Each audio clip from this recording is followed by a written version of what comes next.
everywhere. Good evening. I'd like to open this meeting of the Commission on Disability at 4:38. This is a public meeting. The date is 11/2/23. We are currently at prime time, 1059 Somerset Avenue. This is also a Zoom meeting. We're being recorded, right? This is being recorded.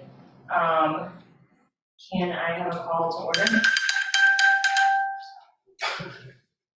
Yes, I think we're ready. Yeah, I'll make a motion to call to order. If we could just go around and say ourselves.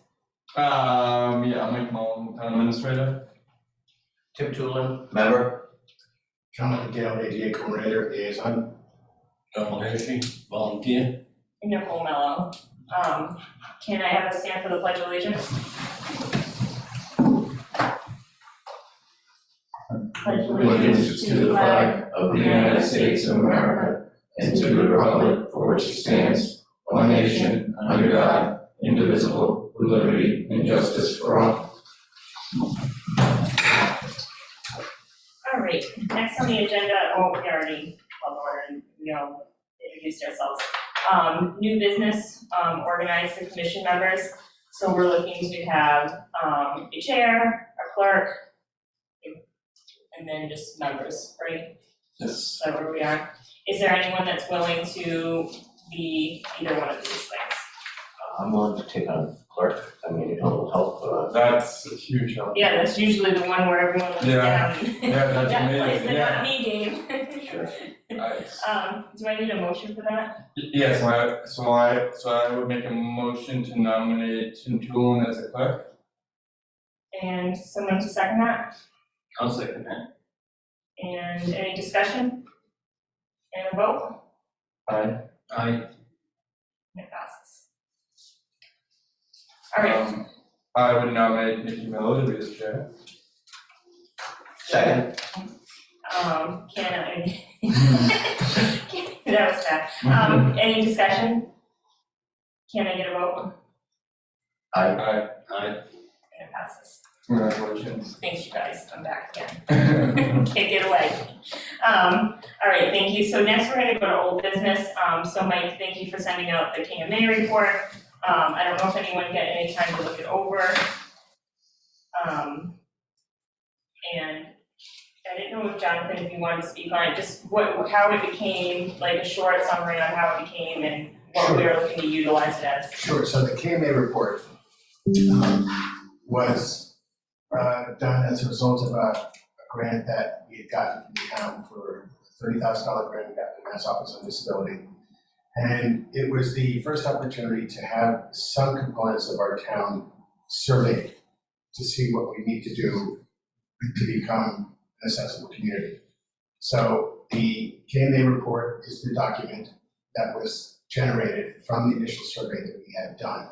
The survey that we had done it wasn't a deep dive into the town, it was a cursory dive, focusing more on some of our public buildings like town hall, parks, things like that. Do not focus on schools, do not focus on the library, do not focus so much on police and fire, things like that as much in that respect. Just focused on the main areas. We would have had to do a much deeper dive to get a full comprehensive report of everything, including the school system, which as we all know would have been very expensive and very involved. So as a result of the KMA report that you all have, they lay out a series of recommendations that we need to do in order to help bring our town into compliance. Some of these recommendations we've already done as a result of a further grant that we got from the Mass Office on Disability.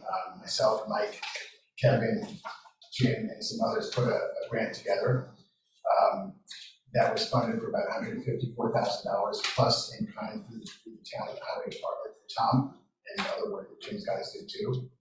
Kevin, a whole bunch of people. That allowed us to do a lot of the things that we've done already to meet some of the things that we've identified in the report. So there were 13 areas, I believe, that we identified in our second grant, which is $154,000. Those have all been completed. What you'll find in this report, which is very lengthy, very involved a lot of surveys and so forth as well.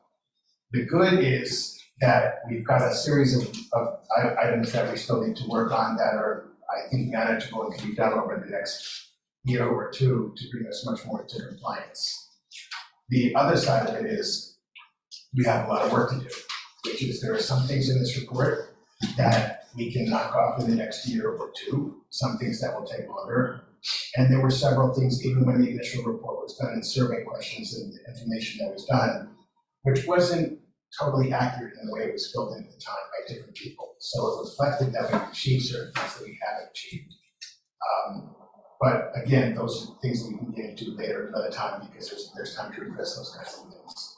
So where we're at now is you have the report, and then I believe, Mike, you also printed out a list of some of the things that we want to think about attacking in the report. Now, I think one of the things that the Commission on Disability is going to want to do is make a distinction of, from this list of things that are in the KMA report, some of these are things that you as a commission can attack and accomplish and try to work through. Some of these are things that the town administrator or the town administrator, with myself as the AJ coordinator, will need to attack and work through. So there's no special order on which of those come under which purview at this point yet. I think that's going to probably involve more discussion. I think that right now it's more looking at the report, understanding the report. So it's going to be a time for me to stop so that anybody who's looked at it or needs time to, it's a lot of reading. And it results in a lot of questions. And the best thing to do is to review some of the highlights. Maybe Mike would like to review some of the highlights, or you, Nicole, or Tim, and we look at everything. Answer some of your questions about some parts of the report, and then go from there. And then maybe we can look at this other list of the 20 items that I've labeled, see if we agree on the way I've labeled them. We may disagree, and then we can start to talk about maybe attacking one or two of those in the short term. Can I ask you a question? To the left of each one of these findings, there are numbers, are they a red, 1, 2, 1, 2, 3. What do those mean? So those numbers were put together by me in terms of priority. Okay. Priority is 1, which means these are things that we should attack sooner than later, and that potentially also might not be as much of an involved thing to do or feedback to do. So they might take less time to do. The 3 of the items that are 2, obviously, they're in the middle, we want to get to them. And the third of the items that are 3 are things that I think, as we fill in 1 and we fill in 2, some of the 3s are automatically going to be part of it, so they'll fill in some cases, and in other cases we can, as long as we're working towards them, we're okay. Thank you. The only thing I just want to add as well, like, I mean, like, in terms of the town infrastructure that was also evaluated in 2019, I mean, like, all I am really doing here, like, is like Monday morning quarterbacking here, but at the old police station, they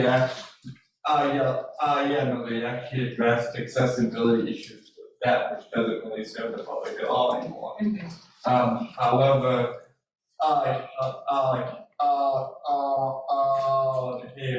the KMA evaluators also evaluated Scott Field as well.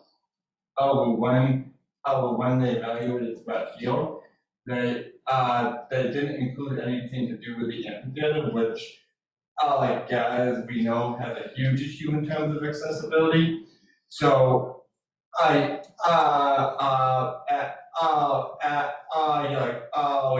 Jonathan had mentioned earlier, it's a helpful report, but it doesn't have all the answers. We have additional answers knowing what we know here and now as well, especially based on the use of the different types of town properties that were evaluated, exactly how they use and what areas that in the future, especially as we continue to build out our capital plan, what areas we have to dive into even a little more.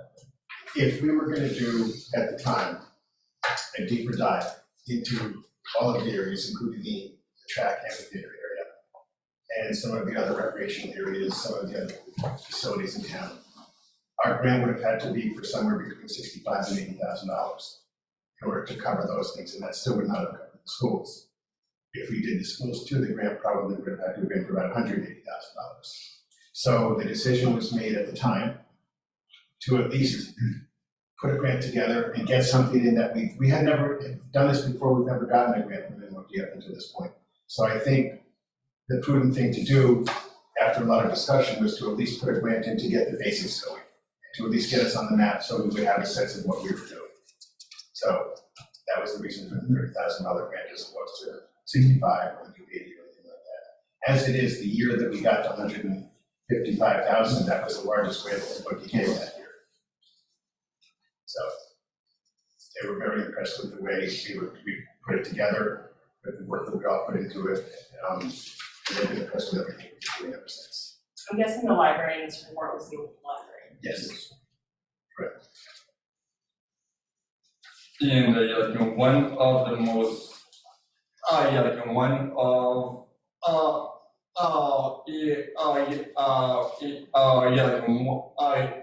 of the areas that I'm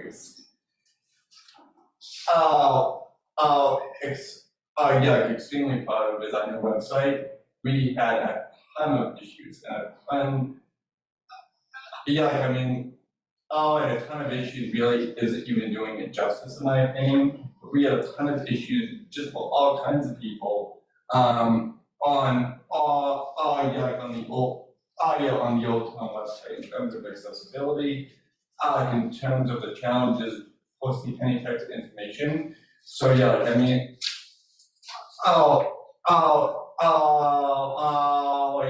terms of public facing ability to really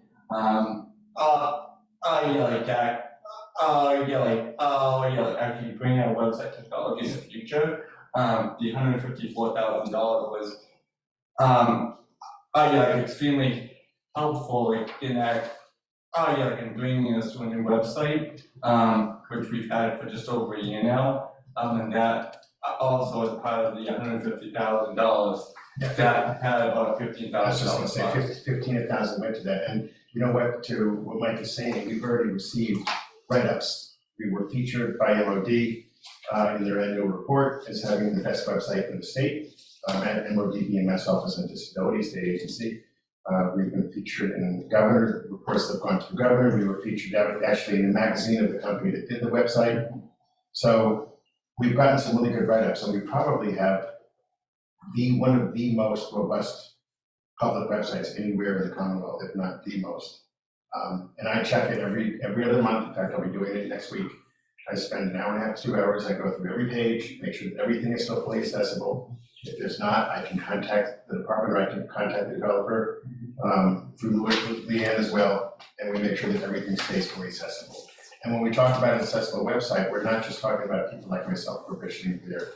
We're talking about people who have a number of other disabilities, from dyslexia to other types of disability as well, autism, who use websites differently, and it's fully accessible and has tools for every single type of disability you can think of. So I think I agree with Mike, we're really proud of that.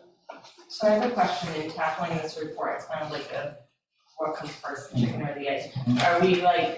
Are we looking and selecting what we'd like to work on and then going and looking for grants? Or are we looking for grants for items that are already in the report and then selecting to work? I think there's two different things, and Mike, I think Mike would agree with me here, is that there may be some things in this report to look at putting grants together for. With regard to infrastructure types of things potentially. But the list that I've given you, which is from the report, which is where I did the 1 through 3, those are not things that require grants. Okay. Those are all functional things that we need to address through our town administrator process. Would you agree that that's? Yes, in terms of the findings, I think Jonathan had mentioned there were a total of about 20 of them. Probably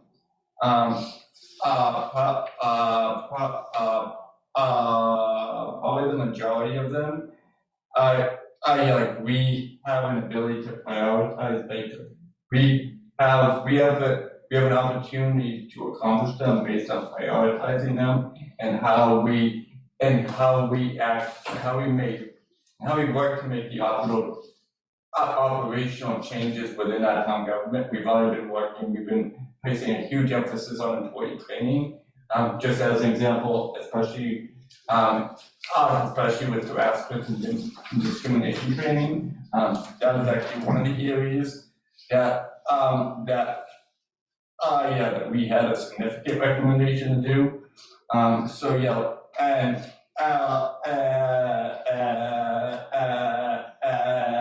don't know, I think we, like as a group, have an ability to be helpful in really prioritizing the rest. So we have a ranking, so we can have a game plan and actually hold all of us and myself accountable to that as well. I think that again, some of these things are things that maybe members of the commission can work on or work with me on. And I'm happy to do that. Other things are things that town administrator and I can work on, combination of both. And then I think beyond that separately, there's the other aspects of the COD, but that's a whole nother, what you guys all want to focus on otherwise, as the new COD. Okay, can I ask a question? So the numbers are prioritizing, so I'm looking at finding 18 on the website. Yes. So you just talked about how it's really good and it's up to it, but according to this, it's a redesign, so what was this put together? So this was actually put together in 2020, so we have actually accomplished the majority of the. Okay, so this is not a recent document, No, this is prioritizing what's in here. Exactly. Understood, so some of these have been accomplished already, Yes. such as the Yes. website, okay, very good, thank you. The And website, for example, the laboratories of Town Hall, Old Town Hall, the ramp at Old Town Hall, some of the parks and rec materials, the sidewalks, things like that. Some of it's physical things that are obvious, and other things are not physically obvious that we've accomplished. Not everything, fortunately or unfortunately, not everything in the ADA world is obvious. People think of ADA as what they see. Right. As opposed to, if you look at that list of 20 items, 1, 2, 3, most of those things are things that the public doesn't ever see or think about, but still things that are required to be done, for example. Okay, thank you. so, I do think for like a group, like in a very first meeting, it is a lot to digest it. I do think we should take a little bit of time to go through it. And to actually go through the whole report, so we have a whole overview picture of what we have to do, how we have to prioritize all of this. But as Jonathan did mention, operationally, I do think there are a lot of recommendations, which if we prioritize internally, we have an ability to get done, in Chado over the next 1, 2, and 3 years. So would it be good to know exactly what has been accomplished and what has not at this point? Should we go through this? Yeah, I don't have it yet. Each finding? Yeah. I mean, like finding 1, I don't know if Jonathan has completed the additional ADA training. So for ADA training, there's a couple parts of it. As an ADA coordinator, I have my own ADA legal training that I've done for many, many years, and I continue to do because I feel it work. Second of all, I'm certified by the Mass Office of Disability for what's called a Community Access Monitor, and I'm also certified as an advanced monitor trainer. What that means is when you look at ADA or the requirements of ADA, there are 7 pillars really. There are 5 primary, but 7 pillars to it. And when we say pillars, we mean there's titles. So the primary ones for the purposes of this town are Title 1, 2, 3, 4, and 5. The biggest one is Title 2. Title 2 covers most of the things that you have. Probably 70% of the things in this report are covered through Title 2 and from most of that long list that I gave you again, the 1, 2, and 3. So Title 2, which also is a lot of the training and background that I have, focuses on the administrative side of the ADA world. And it also focuses on the public, what's the public requirement for ramps, walkways, wheelchairs, right-of-ways, websites, everything and anything that Title II covers is full access and full inclusion. So that's a lot of what I'm involved in. Title III is somewhat similar. Title III is a public-private partnership. So if you have a company in town who's building an office building or building public access points, then the ADA coordinator and the building commissioner have separate roles. So the building commissioner obviously has to certify the project and so forth. The ADA coordinator's responsibility is to come in and make sure that they meet all of the public access requirements for disability access. That would be ramps, that would be restrooms, that would be doorways, things like that. You know, in the private offices within the structure, do they meet the criteria? For example, if they have desks that are too close together, you can remind them because if they're gonna have public access to the areas, but like, let's say a dentist office. But if it's a private office or something else where the public doesn't have access, then it doesn't matter, we can't get into that. So the public-private partnership is important as well. Title IV and V, for example, you have Title V focuses on what's called the 21st Century Communications Act. That focuses a lot on web access and web accessibility, things like that. So I'm just trying to give you a rough. Right, and I didn't mean to like say I was questioning your training. Right. What my point was, are there things that we can check off on this list of 20 that are accomplished, and that way we can focus on the things that have not been? I think a lot of them are works in progress. I think Mike alluded to, and maybe Mike can pick this up, he's alluded to, you know, doing some of the training, some of these things. Mike and I have talked about a lot of the policy and procedure aspects, looking at all the town policies and procedures, making sure it has the right wording, the right language. So I'll give you an example of something. One, I forget which number it is on there, but it talks about the private use of public access. Okay, so if we have events at Town Hall, which we recently had, and they're gonna be using the track area or the infield area, things like that. It's our responsibility, for all intents and purposes, to make sure that that private organization using these facilities has access for people with disability. We haven't done that, so that's something we have to develop a policy for, a formal policy, so that whatever group wants to use these facilities here, not only do they have porta potties that are fully accessible, but depending upon where it's gonna be, inclusive on the track, that they're set up using either our mats that we purchased through our grant, our grass mats to get people with wheelchairs and other types of devices to the event, or we may have to ultimately say they can't do it, and we haven't done that yet. But that's one of the policies that we want to visit. And we have to really think about that carefully. We want to look at the types of groups that use our facilities or could use them. What are the access requirements going to be? What's the notification process going to be? And what are the ramifications if they don't, or somebody gets hurt to you know, somebody tries to go down in a wheelchair and it tips over because they don't have the grass mats down. That's a liability that the town has to think about in our policy. What are we gonna require and what we're not? Things like that. They sound simple, but they're not that simple. Right, so if we require it and the people using the facilities don't follow, then they're responsible. No. They would have to sign a contract agreeing, so the town would have to expand the document that the town administrator's office has them sign already to use our public facility.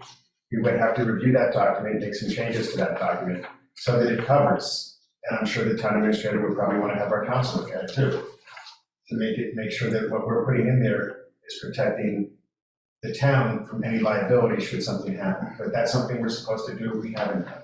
So that's just an example. And then when you get into a lot of these other parts of this, one of the things, for example, talks about emergency preparedness. Emergency preparedness means looking at all of the emergency components for a town, for evacuations, for floods, for emergency, for fire, right-of-way, traffic patterns, everything. Trying to identify the residents who might need evacuation for emergency preparedness or have disability, whether they can be self-evacuated, whether they would need mobile assistance, emergency assistance, ambulatory assistance, are they ambulatory or not, things like that. Are they even going to self-identify for emergency evacuation purposes? And then how are those records going to be kept? Are they going to be held by the fire chief who's responsible for emergency preparedness? Or are they going to be held by the police chief, by the Board of Health? Is it going to be a combination of all the above? The ADA coordinator in conjunction with these folks, because these are things where you get into HIPAA as well, which is the law that determines what a person wants to share, who they share it with.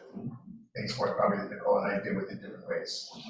So again, I say that, and then there's the other sides of it. If you, for your emergency preparedness teams, there are specific things we're supposed to have required or have on hand that the state requires for emergency preparedness, for equipment and resources, for wheelchairs, beds, various things. We may have some of that from a long time ago, but we may have to do an inventory to see what we have currently, and then speak to FEMA for it, or MEFA for it, which is the mass agency for emergency preparedness, and see what we can get. And see if they have, a lot of times they have surplus material we can put in for and get hold of, but we have to see what we have first. So I want to get back into what Tim was asking. I'm trying not to. Yeah, well, you're deep diving in some of them, which is great, but it's too soon. Going through them, I guess, I know it's in the works. Yes, so to answer Tim's question, we have already, we have already initiated and began, and have a process for staff training, finding aid, which is staff training on the town's policy of non-discrimination. So we just did that training, actually for our town hall, old town hall and highway department employees already, actually at the beginning of September. The public safety departments have plans to do their training this fall as well. So that training is underway. In terms of finding 16, the town does not currently provide or contract for transportation services.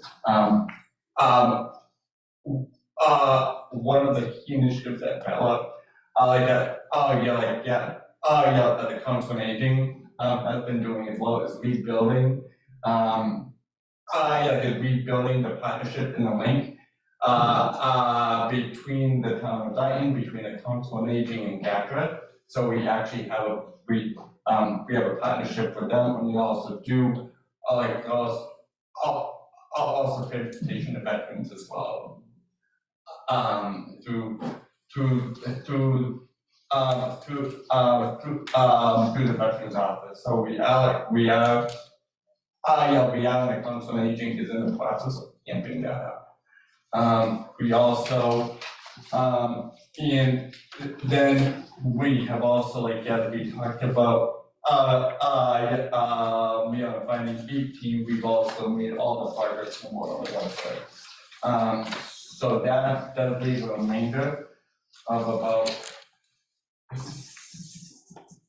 17 or so other priorities that we have by the rank that can come up with a plan to accomplish over the, in the coming 1, 2, 3 years. Yeah, we can take the time in between until the next meeting to look these over, maybe come up with your own list of what you think should be prioritized, and then we can all compare our list, and see where we go from there with, Mike and Jonathan giving some guidance on what's feasible and what's not.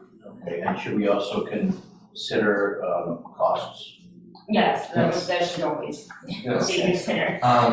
So Jonathan had mentioned also, a lot of, especially if we're gonna have policies, we do have to have those policies reviewed by council. So there is a cost inherent, just like it's great to say we can come up with every policy in the world, but no, there is a very real cost associated with that as well, which we have to be mindful of too. That's a good point. Oh, that's always one that's coming, right? So I did look this over this afternoon before the meeting very, very quickly. So should we, for the next meeting possibly come up with, I don't know, 1, 2, or 3 each, what we think? And Yeah, I think that's one of the things that, when Mike and I met and discussed, we were hoping is to throw it out there. Nothing's gonna stick today, this is the first time everybody's been together. And you may just, and I'm fully open to people changing it and taking guidance, just to be clear on that. This is, what I put in was what I thought initially, preliminarily, was what we should look at from what I know. You may disagree, you may feel there's something else that's more imperative at first, so you may get more ones or less ones, for example, whatever it is, but I think, yes, it's gonna take some time to digest it. Look it over, look at the report, to think about the things in town. You know, most of you have been here much longer than I have. Mike and I have been here the least amount of time, in many ways, so I'm the new. in other ways, you know what the town might need or think or need too. So, This is a lot more reader friendly than the entire Kingman report, so this is really good. Does anyone have any further discussion on that? I have a question, number 5, licensing and certification. Yep. For liquor, restaurant, etc. Have we had cases where people with disabilities have been screened out for an application? Not that I'm aware of, I mean, Is that, and not to sound fresh, but is that our business? Like, are we talking about like home businesses, us getting involved if they're not? they do have to be licensed by Yes, the no. town. But there seems like there should be an agency that addresses that, not the town. well, when you say agency, you mean for which part of it? For the licensing or? Not the licensing, if they were showing that the application process was not qualifying persons with disabilities, like how Well, would, the how would we application, find out the that they were? application process, there's 2 ways to look at the application process. One is, does the facility Oh, meet the standard for ADA accessibility? mhm, That's gonna hold the liquor license. And that's the public access component, private-public partnership. The other side of it is if the individuals who are licensed there, so if Jonathan wants to open a beer galley, and it has to have modifications or it has to be done a certain way because Jonathan is blind, that should not affect the license as long as they meet the other criteria. So I can't be discriminated against because of my visual impairment. Because I want to open an establishment. So, oh, sorry, John, Go yeah. ahead. But yeah, but what the finding actually says is that town licenses, or certifications have not had the application process, so the application process is, it's actually on the town's end, that's our process. And that's the wording of it, that's the wording of the application. Have not had the application process thoroughly reviewed to ensure that qualified persons with disabilities are not screened out. So that based on that wording would mean, what are we doing on our end through our application process to make sure that persons with disabilities are not screened out from going through the application process? That's all I would- Employment. Yes, So we're putting in for this. For a license or for employees? Both, it's both, but if I wanted to put in for a license to make sure I'm not yes, screened out because I'm blind. yes. By the town. Yes, however, and how we have an opportunity to find out if that is happening would go back to finding 2, in my opinion. mhm. Go back to finding 2, to having a well understood grievance policy and procedure. So if in the event that anyone, an applicant, a potential applicant, did have that feedback or criticism or complaint, there was a well understood policy that they had to pursue to be able to advance that. The only thing initially, which I can do with someone over the next month or 6 weeks, the only thing I think initially, the quickest, simplest thing to do at first for now, because it may be subject to a few word changes here and there, but is to make sure that our non-discrimination policy is posted publicly everywhere. So, for example, when you come to town hall, I think it's still on the wall, on the board, for our non-discrimination policy. And that's supposed to be posted for everyone to see at eye level in every public building that the town has. And it's possible in a few cases they've come down or they've been taken down accidentally, things like that. The policy itself is, I think it's a pretty good policy. We may want to look at it for a couple of reword changes, but at least for now, I think to make sure that we protect ourselves, we should have that policy, which is the policy for non-discrimination and the grievance procedure. They're really all in one, should be posted, and that's something we can do easily, like I think. And that policy would cover number 5, right? Just like, it sounds I like. think so, I think they would. Okay. Yeah. Thank you for clarifying that. So yeah, If there's no further questions, we can move along, okay? Everyone good? All right. Did everyone able to review the minutes from 6/1? Did I send them all? I don't think it is. I got it, yeah. Oh, okay. Oh, sorry, never mind. You did, and I had a copy as well from All right, I know Jonathan sent it to me, but then I was like, then what did I do with them? So who votes on that? Because the only member at the time, I'm the liaison now. You know, the members of the current committee, they do have the ability to approve other minutes in form. Mhm. However, that being said, I don't, Well, the only person, Tim was here, Tim could. I'll make a motion. Well, did anyone else get to review them? Did you I have get not to- seen them. Okay, all right, so we'll, can I get a motion to table that to the next meeting? Make a motion to table, the approval of minutes till the next meeting. Can I get a second? Second. Any discussion? Vote? Aye. All right, thank you, and I'll send those back out, I don't know what happened, I might not have sent them to, I might have just sent them to Tim. I did. yeah, Who knows? Yeah. No, I definitely have them, I saved them in a little file. All right, so public input? So Oh, God. I think that, Give it time. I'm just gonna try to give you like my honest opinion. I think the list you have in front of you is so very specific that it really deals with administration and specifically like the ADA coordinator, perfect trio, the town administrator, board of selectmen, ADA coordinator. So I mean, you need a specific amount of training Mhm. to be able to decipher that list and make those changes, and it's, you know, not a slight to you. I certainly couldn't do it. So I think that those tasks in the current list is really more an administrative thing that can be sorted out and then reported back to the committee more than anything. And then some of, like, when you start reading through kind of the more itemized list with the pictures and some of the findings of the physical plan, some of those other things might be a little bit more easier for the entire committee to participate on and look at and tackle and prioritize.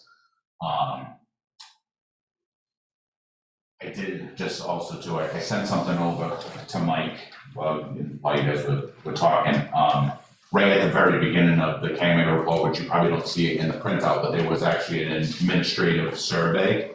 So it'd probably be a good idea to have Mike go back and just almost redo that, because there's a lot of things on that survey that are no's were originally no's that are currently yeses. Okay. So I mean, that's a good starting point from the administrative standpoint, is to review that survey, update it, and then kind of go back and jump off of that.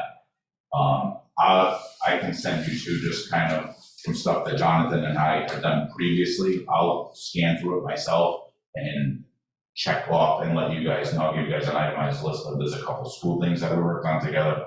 And then some of the park stuff that's been checked off, so that at least everyone's aware of those items that you don't have to really be concerned with. And anything further too, if there's anything park related, I'd be more than happy to, you know, if you guys say, hey, I think I'd like to see you handle it, I'll, you know, I can just get tasked with it. And just give you this whole thing. So, you know what I mean? So instead of having like trying to pull your hair out to be like, oh, how can we, you know, get this done? Just, I'm like more than happy to, we all know that. Accessibility in our parks is a big priority of mine, but. I agree with what Kevin said. I think a lot of this, as I said earlier too, is administrative in nature. Things that are related to town policy and procedure for these 20 things. I think that for you guys, for the COD too, is maybe to also identify or think about some of the other things in the community that you think over time you'd like to get involved in and like to do, like to support, or like the things you want to put together, community activities, involvement, initiatives, things like that as well, because that's going to support everything ADA one way or another. It's not easy to get people involved in ADA things in the community sometimes, but hopefully with all of you doing it, you'll be able to come up with some different things that you think the community really needs to be involved in or learn about or know about. I think too, just to kind of spiral up to what Jonathan just said too, I mean, a lot of the stuff Nicole's doing as the town nurse is a great way for you to get involved and promote what she's doing to get more people who do have disabilities to come attend those things who might not know, that they're available. Get better attendance to that stuff. So just as an example of something that's really important, we're putting together a discussion for the new library. And the new library discussion is going to be on the 27th of this month. Hopefully the mailer will go out towards the end of the next week. And it's literally going to be inviting every resident of the town because of a grant that we had gotten for $20,000 for the town library for accessibility resources. But we need to, as part of that, we need to do an interim report. So we're really encouraging residents from the town to come out, lend their voices, tell us what works, what doesn't work, what they want, what they don't want. In a new library for accessibility. And that can be anything from the physical side of it to the lighting, to quiet space, to technology, whatever it is. But we don't know unless we hear it. There's no part of this discussion that's off the table when you're just looking for ideas, because that's what the report's about. But COD can help promote things like that as well, and really help get word out on projects like that. By the people we all know, by the activities we put together, maybe helping to put things together, whatever it is. So that's just an example of something coming up within by the end of the month before we even meet again. Thank you. Any more public input? I think just my last words of advice is just literally be a whistleblower. If you see something that you think isn't right, I mean, it might be perfectly fine, but if you're not sure, just bring it up, because it's like sometimes there's so many things I think that we overlook and we just go, I don't know, but talk about it. So I mean, I think that's how things get fixed, is by bringing attention to certain things. So for example, if there's a store in town, say a store that the town provides a liquor license to, their handicap spaces are not painted, they're not visible, something like that. I'll use it. And Something. if I can't, if it's not in my purview, then I will pass it on to Just want to revise some of the things. Well, I think even more specifically, some things don't even work. I'll just, a 10-second example. There's a resident who's complained to me about, from their perspective, legitimately about a sidewalk. In this case, the sidewalk, they feel it's puffy, it's falling apart, et cetera, Some of the sidewalk area was never redone and was never revisited with any plans to make a new sidewalk. So while the resident is justified by having a legitimate complaint because it's not even, it's not smooth, it's not something that I can do anything about at this point, because it's not based on anything that was done from a grant over the past several years that required the sidewalk to be fully accessible. So, not everything that a person has a complaint about is black and white, I guess is what I'm trying to say, but we still need to know so we can address it. Thank you. Next, we're gonna set the next 3 meeting dates. I just wanna mention, I know 4:30, it seems like it's great for everyone. I can do 4:30, it would just be that I would be remote, going forward. I am working in Norton on Thursdays till 4:30, so I can hop on in the parking lot or whatever. But if it's preferred that I'm not remote, then 5, I think it would be here for 5, or it's not that far. But I just don't wanna change the time if it doesn't work for anyone. Because I am perfectly fine being remote. Either time working with us or work for me, so I'm right one. Yeah, you could, maybe. Yeah, I honestly, I do think it would be helpful, and more personal and just effective if you were here. So I don't have a problem with 5 o'clock That's at fine, all. fine. Yeah. Okay. Is 5 o'clock okay for you, Jim? Okay. All right, thank you, I appreciate that, you guys. So we'll continue on, what's the next? So today, Alec has a COD, I assume we meet once a month. So that brings us to December 7th at 5. And then January 4th, next, and then February 1st. Wait a minute, what did you say, December what? 7th. No. Thursday, December. Oh, Thursday, okay, I had Monday in my head, you're right. Man, Jonathan. You know, you forget everything in December, I figured in my head everything based on Christmas, and I think of Christmas no matter what day. And then February 1st. All right. And can I get, if there's some further discussion, motion to adjourn Make a motion to adjourn? Second? and a vote? Aye. Aye. Aye. Alrighty, we're adjourned. Thank you, everyone. Time is now 5:24.